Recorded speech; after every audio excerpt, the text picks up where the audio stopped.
Hello, I'm attorney Dan Marr from the Nashua, New Hampshire law firm of Hamblett Kerrigan, and I've been practicing law in New Hampshire for approximately 37 years and in the Commonwealth of Massachusetts for approximately 29 years. And I practice in both states, licensed in both states, but today I'm going to be talking about New Hampshire, and particularly in regards to what happens when your deceased parent passes on. After they pass, you find out that they left everything to the person that was living with them. It could be a significant other, it could be a caretaker, or the vast majority of those assets, and you want to know what you can do. I did a vlog just before this last week that's also available on YouTube that talks about how to address when the deceased parent's house is left and that significant other or person is still in the house, what your options are. And that's that vlog, but I'm talking now about when your deceased parent actually has left a significant amount of assets to this person that's been staying with them. And again, it could be a caretaker, it could be a boyfriend or girlfriend. So let's talk about that.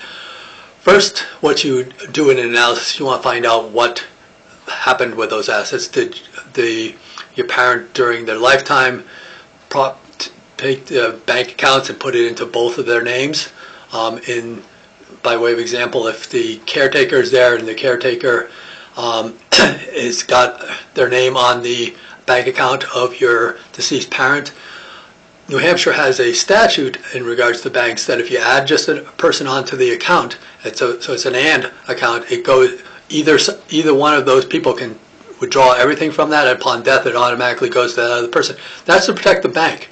That doesn't mean that there hasn't been something inappropriate and whether the caretaker misled your parent into thinking that they were just on the account to pay for bills. And if there's a significant amount there that might be worthwhile challenge there, that there was undue influence or they didn't understand what they were doing, the parent, when in transferring, adding the name of the caretaker or maybe even the boyfriend or girlfriend to help pay the bills. So there's a discussion there, and you have to have, it's very fact-based, but just because the statute in New Hampshire protects the bank in regards to that doesn't mean that this person didn't do something inappropriate to get your deceased parent to put their name on the account. So you want to think about that.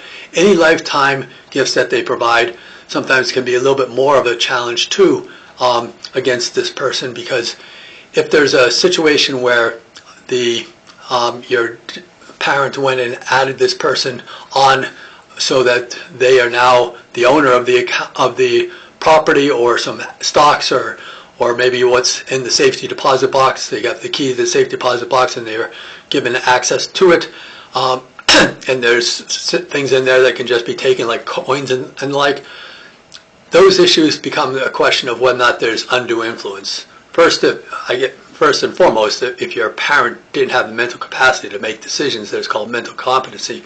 But that's a very high standard, that they didn't know what they were doing. They maybe didn't even know who they were dealing with in regards to that. Usually it comes down to more, my experience in the 37 years of doing these cases, it often comes down to the argument of undue influence. Undue influence under New Hampshire law is really when you're usurping the free will of that person, either by threats or them being confused, not knowing what they're signing, or they really think that this person is a be-all, end-all, and if they don't satisfy them, their life is ruined. By way of example, if the person that's living with a boyfriend, girlfriend, or a caretaker is saying the only reason you're not in a nursing home, and they don't want to be in a nursing home, a assisted living facility, is because of me, and you have to take care of me because your kids aren't here to take care of you and I'm the only one to take care of you, that along with more isolation of the children and the like, that might be enough for proving undue influence. I've had litigation in regards to this, and the mere fact that you're influencing somebody isn't undue influence. Undue means really usurping that person's free will. And you can prove that by the elements of isolation of the person, perhaps, lying to them, threatening them, telling them that you're the only one that's protecting them, and you don't allow others to get involved in the case. Questions for the children, though, of course, is why aren't they trying harder? Are they more than happy to have dad or mom taken care of by the boyfriend or girlfriend or caretaker? It's off their radar until the person dies? Well, that's going to be the play. When I'm defending one of these cases, and I defended a caretaker in a situation where the the parent was very clear, came to us and said, protect her, and we did. So I was protecting not the parent, the parent being the father, the widowed father, and we did successfully with a 5-day trial in regards to this, and we were meeting his needs his desires, and we were successful in it. But one of the issues was, well, daughter, you're complaining about this, but you're in the town next over, and you're not coming over, you're not visiting. And she said it was difficult because mom passed away, and she didn't want to. She felt uncomfortable being with this person that was significantly younger than the dad. She didn't feel comfortable with it, and that's family.